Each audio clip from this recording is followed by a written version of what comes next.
Now, coming back to where we are on the SDGs, and I don't want to ruin the atmosphere here, but how relevant are the SDGs for nations emerging out of poverty or conflict?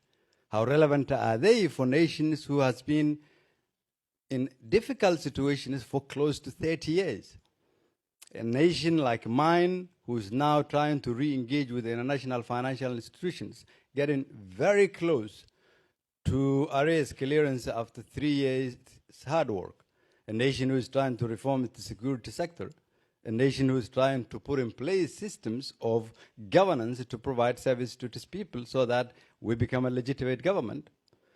Then you will ask a question. So if I ask my colleague on the right and ask him, you invest $14–15 billion on SDGs, how much did you invest in Somalia? Of course, he will say none. You ask each and every one of them, to my country, most of them, how much have you invested to eradicate problems in Somalia, working directly with the government of Somalia?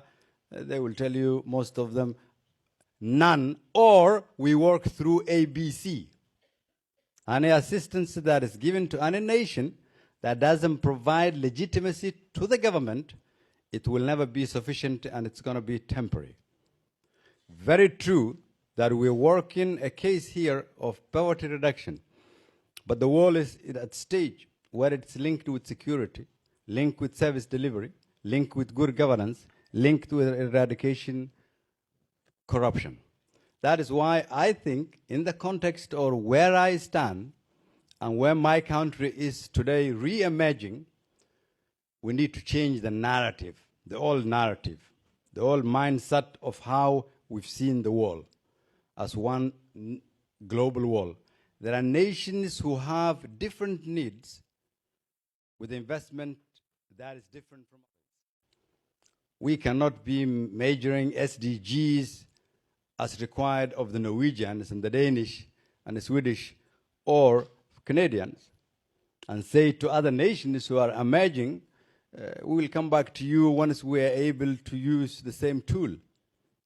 There must be different tools in helping different nations based on the stage where they are.